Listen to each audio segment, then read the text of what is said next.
Muito bem, chegamos à nossa segunda aula da semana do IELTS. Nessas aulas, eu estou ensinando os primeiros passos para você poder atingir a sua nota no teste do IELTS, mesmo sem ser fluente em inglês. Na aula passada, eu mostrei os 3 erros que te fazem falhar na hora do IELTS. E se você está chegando aqui agora, eu te recomendo que volte à primeira aula antes, pois é importante para que a aula de hoje faça mais sentido para você.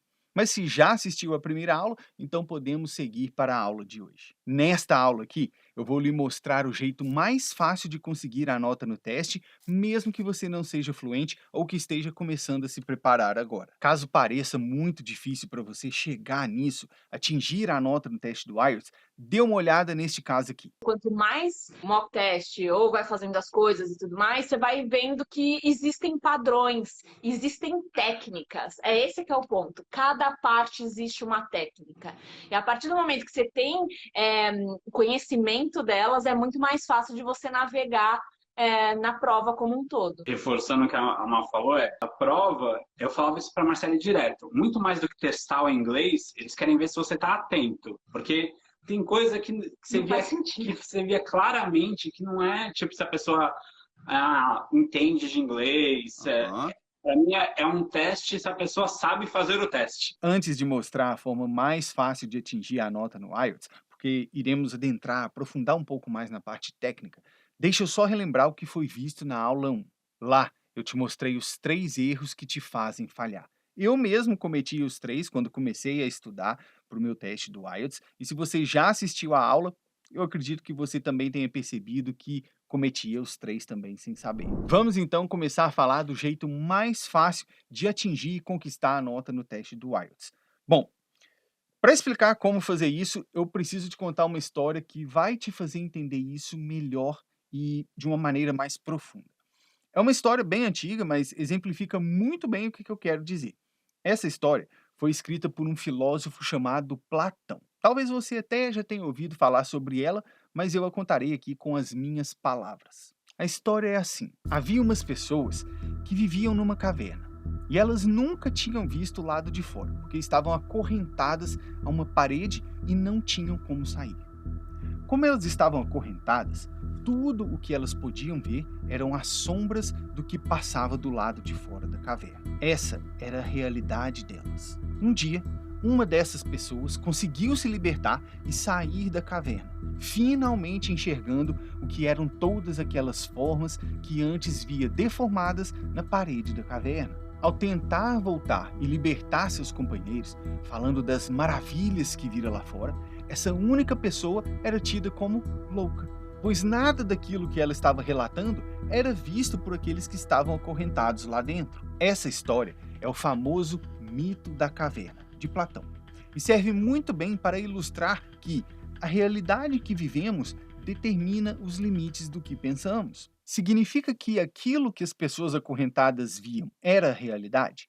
Não, mas significa que elas não podiam conhecer o mundo real lá fora. E por que eu estou te contando isso? Algumas pessoas simplesmente não querem começar a se preparar para o teste do IELTS porque acreditam que ainda não possuem um nível de inglês bom o suficiente. E outras pessoas acreditam que já sabem o suficiente e não precisam se preparar. Se você não faz nada agora porque acredita que o seu nível de inglês ainda é básico demais para começar, ou porque você já acha que sabe o suficiente e não precisa da preparação específica, as chances são que você não vai mesmo conseguir atingir a sua nota no teste. Sabe por quê? Porque a realidade do teste é que ele não avalia se você sabe inglês, mas sim se você sabe usar o seu inglês para atingir aqueles parâmetros específicos do teste. Ou seja, não é sobre o seu nível de inglês, é sobre saber resolver o teste, saber atingir os parâmetros da prova. Não se preparar porque acredita que o seu nível é baixo demais ou porque não precisa é o mesmo que ficar como aquelas pessoas lá da caverna, tentando entender o mundo lá fora sem sair do lugar, só conhecendo uma sombra da realidade. Você precisa começar. Deixa eu te contar. A maior parte dos candidatos que falham no teste do IELTS não falham por não saber inglês, mas sim porque eles não começam a preparação deles. E aí o tempo vai passando, passando, passando até chegar perto da prova. E aí eles entram em desespero. Olha só o que o Edgar, um aluno meu que é desenvolvedor de sites e hoje está no Canadá com a família dele, depois de ter feito o teste do IELTS, disse sobre isso. À medida que eu ia verificando as técnicas, eu tomava mais conhecimento do processo. E isso embutia em mim a confiança realmente necessária. É como você atravessar um caminho, né, muito grande a pé e você usar um carro, né, para fazer isso. Se você não tiver um mínimo de técnica, um mínimo de conhecimento em relação ao que vai ser aplicado lá, qual que é o contexto do teste, como ele é aplicado, mesmo você tem um nível ótimo de inglês, você tem uma grande chance de se dar mal. E às vezes, por achar que o seu nível é básico demais, você mesmo acaba sabotando o processo todo. Sabe o que é autossabotar? É desistir de algo antes mesmo de começar. Você acredita que vai dar errado porque você não está pronto. Vou repetir para você. Autossabotar é desistir de algo antes mesmo de começar, porque você acredita que não está pronto. Sobre isso, existe uma frase que é geralmente atribuída a Santo Inácio de Loyola, que é a seguinte: reze como se tudo dependesse de Deus e trabalhe como se tudo dependesse de ti. Qual que é a lógica aqui?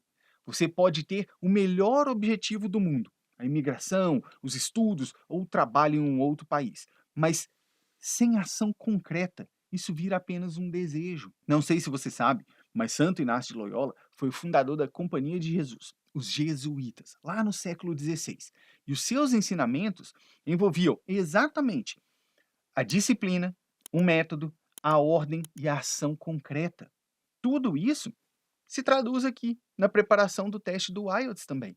Treino específico, técnica e foco naquilo que a prova pede.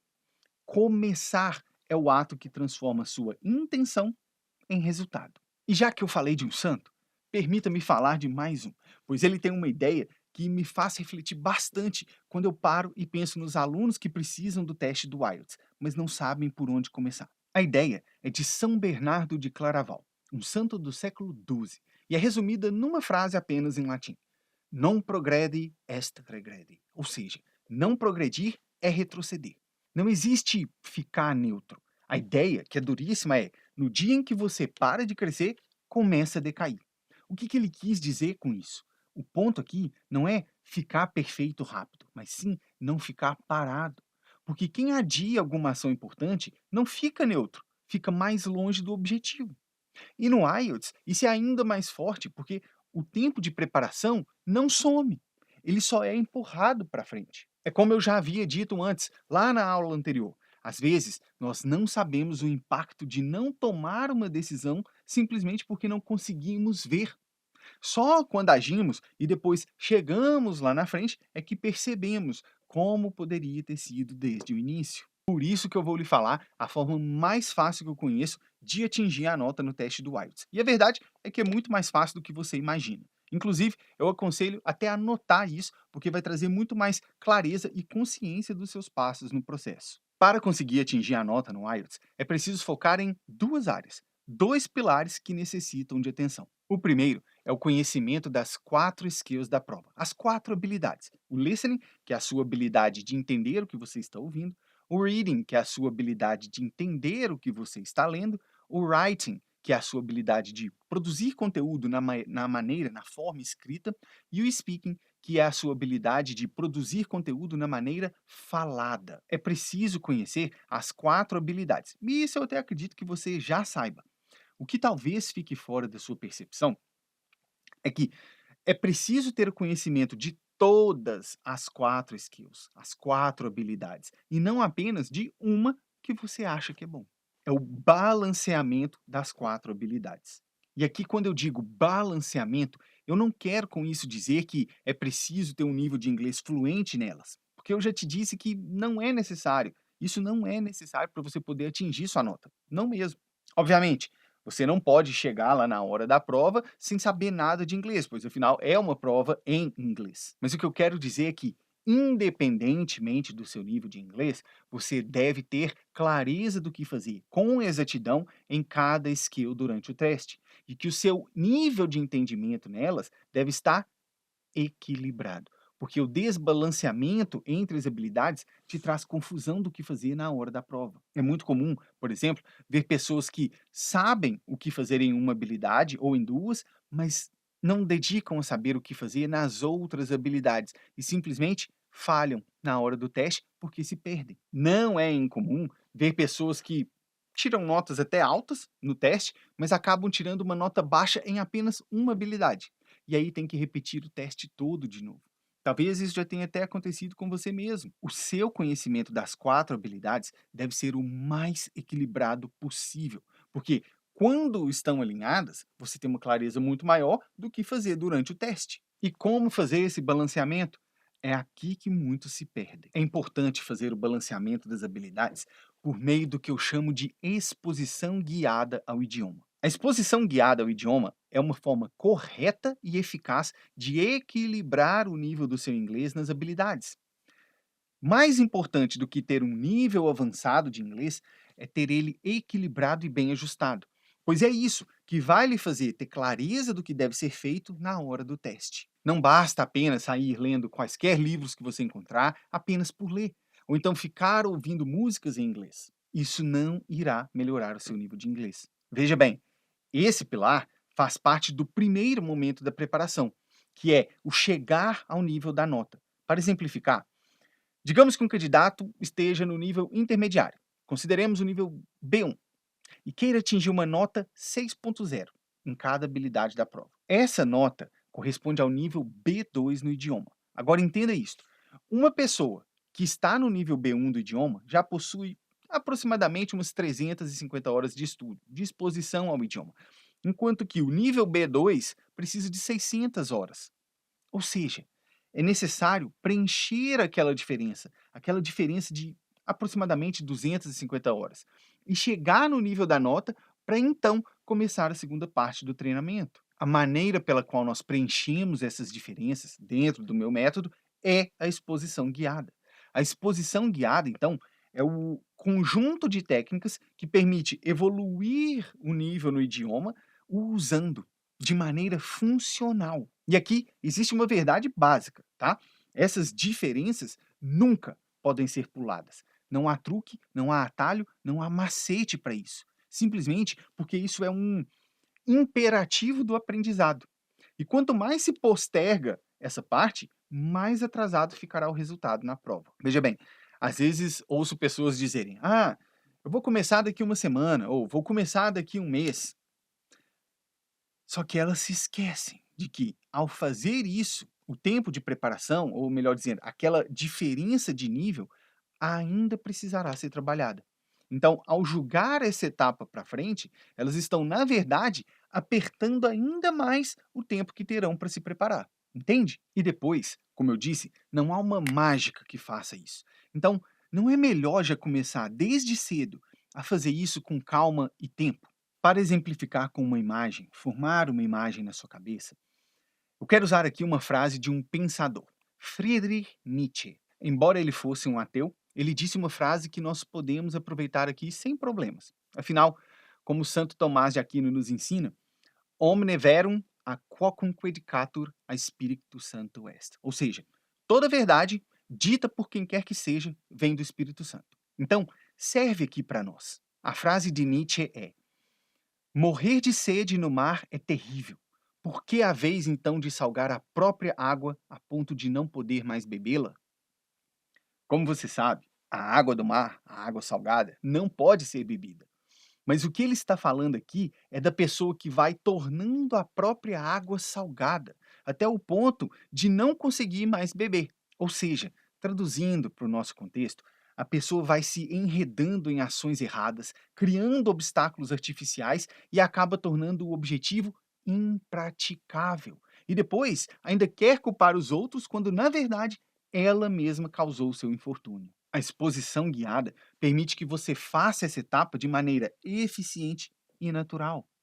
Estar exposto da forma certa te faz alcançar aquele equilíbrio nas 4 habilidades. E quando você está com as 4 habilidades equilibradas e balanceadas, você consegue dar atenção ao segundo pilar. O segundo pilar que você tem que dar atenção é saber usar o seu inglês na hora do teste. Não basta apenas ter o conhecimento das 4 habilidades do idioma, porque para atingir os parâmetros do teste, você precisa de técnica.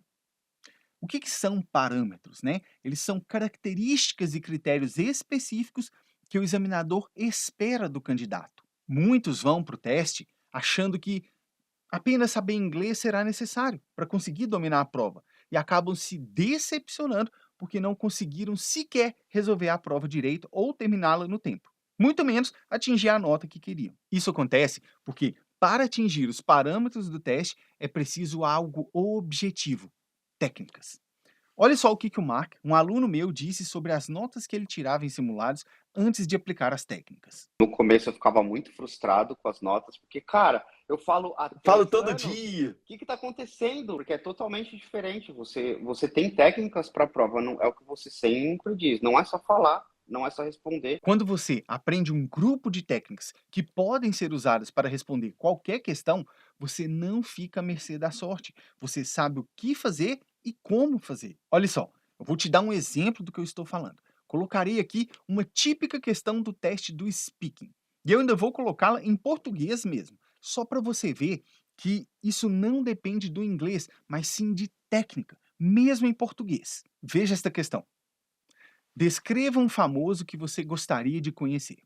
Você deve dizer quem é, por que você gostaria de conhecer essa pessoa, o que você sabe dessa pessoa, o que você gostaria de perguntar a essa pessoa. Essa é uma típica questão da parte 2 do teste do speaking, em que o examinador te dá 1 minuto para poder pensar e se preparar sobre o que responder e depois te pede para falar sobre isso por até 2 minutos. Como você responderia a essa questão? Acredito que, instintivamente, você já pensou aí numa pessoa e começaria provavelmente respondendo assim: a pessoa que eu gostaria de conhecer é o fulano, porque o fulano...